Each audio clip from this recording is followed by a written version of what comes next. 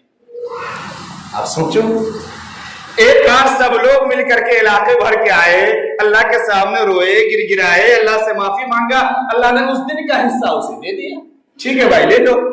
دوسرے دن سے بھی جو نماز فرض ہے وہ نماز پنجگانہ کے لیے بھی لوگ حاضر نہیں ہو رہے ہیں, پھر کہے کہ بارش ہوگی. ٹھیک ہے, ایک ٹائم تم کو بھوک لگی تھی, ایک ٹائم کا کھانا تمہیں مل گیا, ایک روز میں تمہیں فرصت, ایک روز مل گیا, اب کیا ضرورت ہے؟ ارے بات سمجھ میں آ رہی ہے میں کیا کہنے کی کوشش کر رہا ہوں؟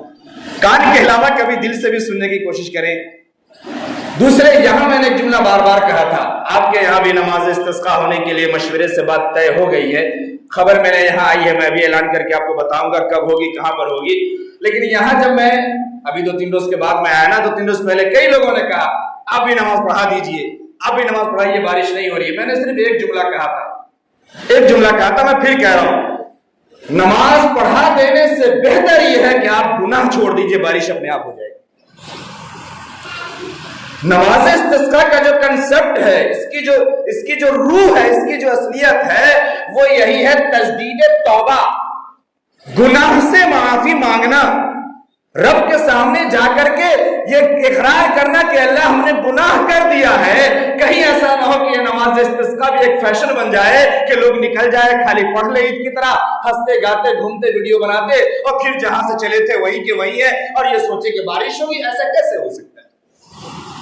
اس کے لیے شرط یہ ہے کہ ہم گناہ کو چھوڑیں, گناہوں سے توبہ کریں, اللہ سے معافی مانگے. استسقاء کے 3 طریقے لکھے گئے ہیں.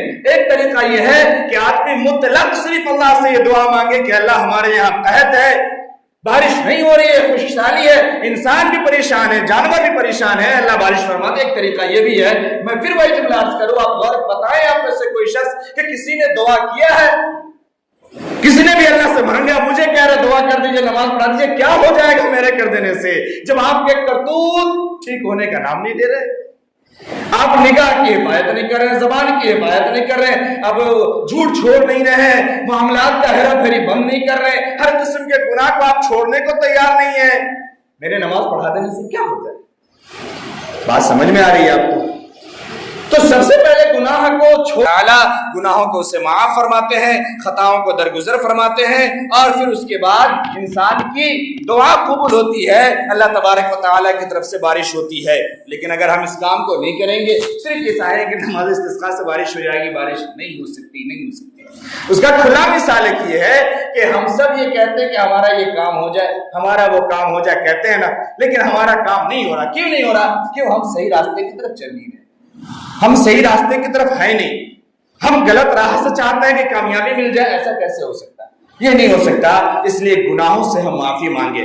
میں نے جو حدیث پڑھی، اللہ کے رسول صلی اللہ علیہ وسلم نے بڑی وضاحت سے اس بات کو بیان فرمایا کہ دیکھو، جب بندہ گناہ کو مان لے، قبول کر لے، پھر اللہ سے معافی مانگے، اللہ اس گناہوں کو معاف فرما دیتے ہیں۔ اللہ رحیم ہے، اللہ نے قرآن میں وعدہ کیا ہے کہ ہم معاف بھی فرما دیتے ہیں اور رحمت بھی عطا فرماتے ہیں۔ اللہ نے قرآن میں وعدہ فرمایا کہ ہم اس سے معاف بھی فرما دیتے ہیں، پھر ہم اس سے محبت بھی فرماتے ہیں۔ اور آپ پڑھے فَقُلْتُ اسْتَغْفِرُوا رَبَّكُمْ إِنَّهُ كَانَ غَفَّارًا يُرْسِلِ السَّمَاءَ عَلَيْكُمْ مِدْرَارًا۔ استغفار تو کرو، اللہ سکھلا رہے استغفار تو کرو، گناہوں سے معافی تو مانگو، گناہ کو چھوڑو۔ دیکھو ہم کیسے تمہارے درمیان بارش بھی عطا فرمائیں گے، تمہارے مال کو بھی ترقی ملے گی، تمہیں اولاد بھی ملے گی، تمہیں قوت بھی ملے گی، تمہارے ہریالی بھی آئے گی، نہریں بھی بہیں گی، سب کچھ ہوگا۔ توبہ تو کرو، استغفار تو کرو۔ ہم یہ کرنے کو تیار نہیں ہیں۔ میرے محترم بزرگ اور دوستو، میں یہ عرض کروں آپ سے، میں نے بارہا کہا کہ نیکی جتنا کر سکتے ہیں ہم اتنا کریں، لیکن گناہ کو چھوڑیں۔ یہ گناہ ہے جس نے آج ہماری زیادہ سے زیادہ اور بڑی سی بڑی نیکی کو بھی سلب کر لیا ہے، اور اس گناہ کے اندر ہماری نیکی آج مغلوب ہے، اور وہ نیکیاں ہمارے لیے کارآمد نہیں ہو رہی ہے، اور گناہوں کے دلدل میں ہم پھنسے ہوئے ہر قسم کے جرائم کے شکار ہیں۔ میں ایک جملہ عرض کروں، بیچ میں دو باتیں میں کہہ کے بات ختم کر رہا ہوں۔ میں نے اب کرنٹ بات کرنا چھوڑ دیا، بہت دنوں سے آپ نے غور کیا ہوگا، لیکن آج میں کرنٹ دو بات کرنے کی کوشش کر رہا ہوں، بڑے غور سے سمجھیے، 5 منٹ کے اندر۔ ایک بات یہ، ایک بڑی صاف حدیث آپ سب جانتے ہیں، خوب بیان کیا ہے میں نے بھی اور آپ نے سنا، کہ اذا مات عبدہ انقطع عملہ، جب انسان دنیا سے مر جاتا ہے اس کے تمام اعمال ختم ہو جاتے ہیں، سب کچھ ختم ہو جاتا ہے، وہ ڈاکٹر ہو کہ انجینئر ہو کہ پروفیسر ہو کہ لکھپتی ہو کہ کروڑ پتی ہو، کچھ بھی ہو، کروڑ پتی ہو، کوئی فرق نہیں پڑتا، سب ختم ہو جاتا ہے۔ صرف 3 چیزیں کام آتی ہیں، ایک علم جس سے لوگ بعد میں فائدہ اٹھاتے رہے، اس سے بات کر چکا ہوں، دوسرے اولاد صالح جو اس کے لیے بعد میں کچھ کر سکتی ہو، تیسری ایک چیز کیا تھی؟